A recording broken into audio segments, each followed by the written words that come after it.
Hola muchachos, pues vamos a seguir con el tema de magnitudes escalares y vectoriales. Hasta el momento hemos trabajado con magnitudes escalares y nos dice que son aquellas que solo se requiere la cantidad y el nombre de la unidad de medida. Por ejemplo, si yo digo 3 metros, sé que estoy hablando de longitud. Si digo 4 segundos, pues sé que estoy hablando de tiempo. O si digo 20 grados Celsius o 20 grados Kelvin, pues sé que estoy hablando de temperatura. En el caso de las magnitudes vectoriales, como su nombre nos dice, pues necesitan un número, la unidad de medida y la dirección o sentido. Por ejemplo, observamos aquí pues un auto y está una persona ahí pues empujando hacia la derecha y está otra persona y que está empujando hacia la izquierda. Entonces necesitamos saber el sentido en que pues se va a aplicar esa fuerza, por ejemplo, como aquí nos dice, hacia dónde se va a desplazar, lo mismo hacia la derecha, hacia la izquierda, hacia arriba, hacia abajo.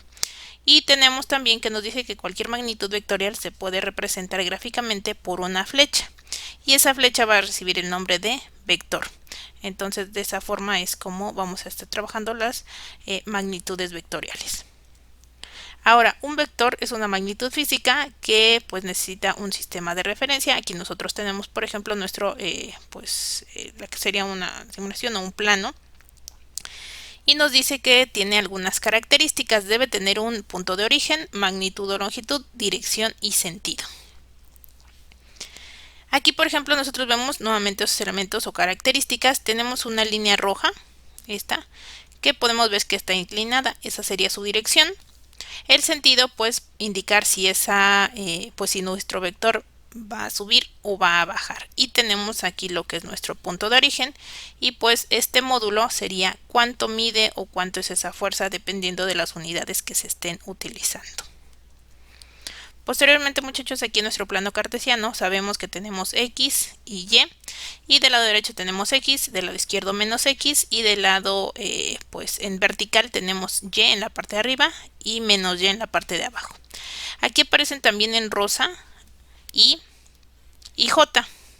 ¿Por qué? Bueno, pues porque también nosotros podemos tener representados en el plano cartesiano con esas letras. En algunos libros es probable que lo encuentren de esta forma. Entonces, aquí en este caso tengo mis líneas y entonces tenemos aquí que mi dirección sería horizontal y esta sería vertical, es decir, son las dos direcciones que tenemos. Y el sentido, pues en este caso, si se dan cuenta, aquí se alcanza a ver la línea rosa que está en dirección horizontal, pero nuestro sentido, como este va hacia la derecha, pues sería positivo. Y en el caso de la flecha de abajo, pues tenemos que va hacia la izquierda, sería negativo. Lo mismo para esta flecha verde que está hacia arriba sería positivo y la que está aquí sería negativo. ¿Por qué? Porque si nos damos cuenta, hacia abajo pues sería menos y cuando va hacia arriba es positivo. Y hacia la derecha pues también sabemos que es positivo y hacia la izquierda pues es negativo. Entonces ahí tenemos la dirección y el sentido. Entonces en este ejemplo vamos a poner los elementos que serían módulo, la dirección y el sentido. Y entonces nosotros podemos decir que módulo pues es estos son 10 newtons. Voy a colocar únicamente la cantidad, le voy a poner sin unidad de momento porque pueden ser 10 newtons, 10 kilogramos, 10 metros, 10 kilómetros. La dirección pues tenemos que estar en horizontal y el sentido es positivo. Si hacemos esto mismo pero para el que está aquí abajo, pues tenemos que el módulo también sería de 10, la dirección también es horizontal y el sentido positivo. Si nosotros colocáramos, por ejemplo, aquí otro vector y decimos que esta es una fuerza de 5 newtons, entonces nuestro módulo sería 5, la dirección vertical y el sentido positivo.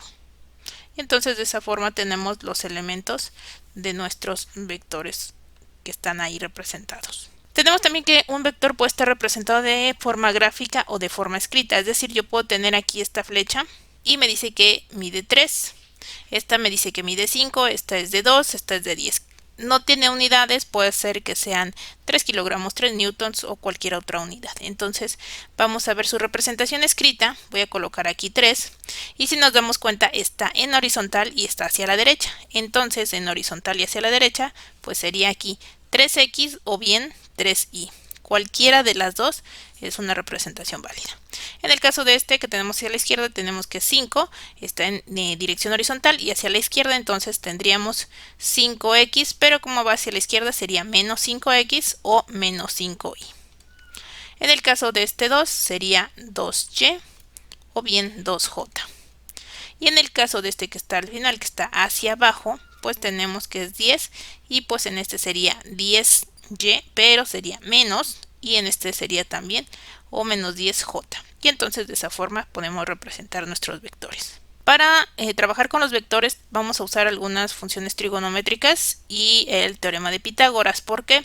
Porque nosotros cuando estamos representando un vector, vamos a suponer que yo coloco aquí mi vector, pues entonces aquí de alguna forma sabemos que está pues un punto aquí y un punto acá que me dio origen a eso que está ahí, es decir, aquí donde se cruzaron pues quedó aquí el límite de mi vector. Y entonces si esto yo lo checo, pues entonces si trazo esto, pues tenemos aquí un triángulo rectángulo. Y nosotros esto que conocemos como vector, pues también lo podemos ver como la hipotenusa. Entonces por eso es que vamos a utilizar las funciones trigonométricas, específicamente vamos a utilizar las tres primeras, sin embargo pues ahí están las otras para que las puedan utilizar en caso de ser necesario. Ok, entonces esos componentes de un vector ya vimos entonces que si nosotros colocamos aquí pues este triángulo, pues tendríamos un componente en X, aquí está una fuerza en X, y tenemos también un componente en Y. Y quedamos que esta entonces pues sería mi vector o mi resultante. Y si nos vamos a esto del triángulo rectángulo, pues sería mi hipotenusa. Pero entonces vector o resultante, aquí es como lo vamos a conocer. Si ustedes se dan cuenta, aquí aparecen unas barras, lo cual me está indicando que esa resultante va a ser positiva o que voy a tomar el valor absoluto. ¿Ok? Entonces de ese resultante, pues a mí lo que me interesa es cuánto va a medir ese vector o cuánto va a ser dependiendo de las unidades que estemos utilizando. Newtons, kilogramos, metros, kilómetros. ¿Cómo lo vamos a obtener? Bueno, pues vamos a utilizar estas fórmulas. Si vamos a obtener nuestra fuerza en X, vamos a utilizar el coseno del ángulo. Si vamos a utilizar, a buscar la fuerza en Y, pues vamos a utilizar el seno del ángulo. ¿Ok? Entonces aquí hay un detalle. Estas fórmulas nos van a funcionar y las podemos utilizar así siempre y cuando tomemos como referencia aquí X para saber el ángulo. En un momentito vamos a ver para qué o cómo funciona. Cuando nosotros tenemos varias fuerzas y queremos obtener una resultante, pues entonces vamos a utilizar las fórmulas que están aquí. Estas. Y con esta pues la resultante, y si queremos saber su ángulo, pues aquí está con la tangente. Muy bien, ¿por qué nos decía ahí que si se toma como referencia X y que sí podemos usar estas fórmulas? Bueno, porque aquí por ejemplo tenemos aquí un ejemplo A, una gráfica B y una C. Entonces aquí nos están dando como referencia este ángulo, pero este ángulo está tomando en cuenta Y, no está con respecto a X. Entonces, si yo tengo aquí este ángulo de 20 grados, ¿cuánto mide el de acá? Si yo ya sé que aquí son 90, pues 90 menos 20, este ángulo es 70 y ese ángulo es el que voy a utilizar. ¿Se puede usar este ángulo de 20 grados? Sí, pero entonces cambiarían estos y no aplicaría siempre el coseno y el seno. Entonces, de momento lo vamos a utilizar de esta forma para poder utilizar siempre el coseno cuando utilicemos X y el seno cuando utilicemos Y. Ya más adelante pues se puede revisar el por qué esta situación. Nos vamos al ejemplo del inciso B. Aquí entonces yo tengo que es X, sabemos que aquí son 90 grados, acá son 180, aquí 270 y entonces ¿cuánto mide este ángulo? Bueno, pues ese ángulo, si yo tengo 270 aquí y hay 35 aquí, pues esos 35 se los resto y entonces me queda aquí que tengo un ángulo de 235 grados. ¿Okay? Y nos vamos al inciso C. Y observamos entonces, tengo el ángulo, pero sí lo están midiendo con respecto a X, pero no me están considerando a partir de aquí. Entonces digo 0, 90, 180, 270. Y entonces pues yo puedo medir este ángulo de aquí hasta acá. Sabemos que aquí en total pues serían, si da la vuelta completa, son 360 grados. Entonces 360 menos 30 pues me da 330 grados. Repito, esto es de momento únicamente para utilizar estas fórmulas. Se pueden utilizar también esos ángulos, pero se tiene que hacer pues un análisis para ver cuál es el cateto opuesto, cuál es el cateto adyacente, dependiendo de cómo esté esto. Muy bien, pues pasamos entonces al primer ejemplo. Entonces, aquí nos dice, muchachos, que para obtener la fuerza en X es igual a la fuerza por el coseno del ángulo. Eso si quiero la fuerza en X. Si quiero la fuerza en Y, entonces esto es igual a F por el seno del ángulo. ¿Qué quiere decir esto? Pues vamos a hacer lo siguiente. ¿Qué es esta fuerza? Esta fuerza pues es la que me están indicando aquí. ¿Ok? Tengo aquí la fuerza y tengo aquí el ángulo que sería alfa. Entonces pues vamos a hacerlo. Y digo entonces F de X es igual a la fuerza, que son 40 newtons, por el coseno del ángulo, que es 30. Y entonces vamos a hacer esto, digo Fx es igual a 40 newtons y vamos a obtener el coseno de 30. Aquí tengo mi calculadora y entonces coloco coseno de 30 grados, 0.866 y pues tenemos otros decimales. Vamos a utilizar nada más 0.866.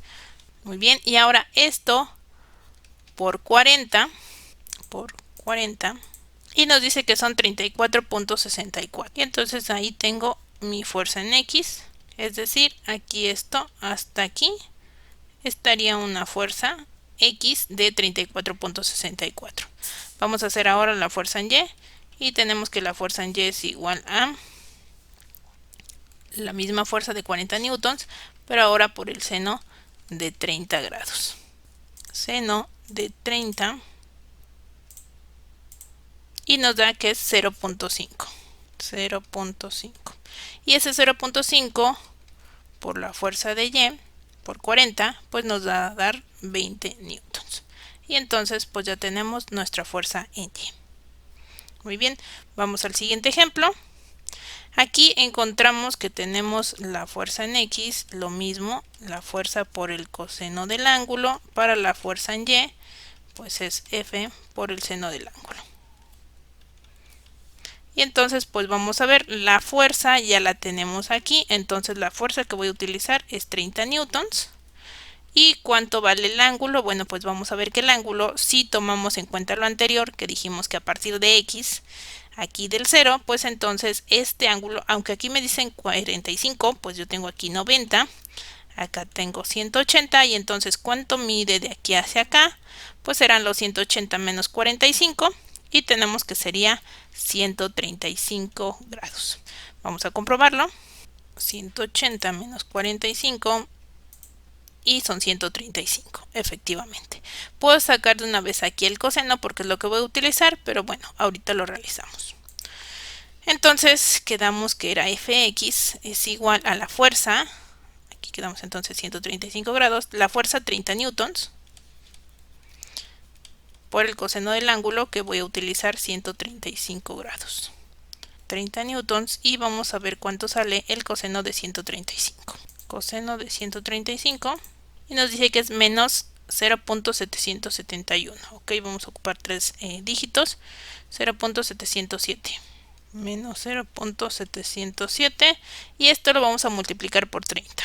30, que es la fuerza, y nos dice que es menos 21.21.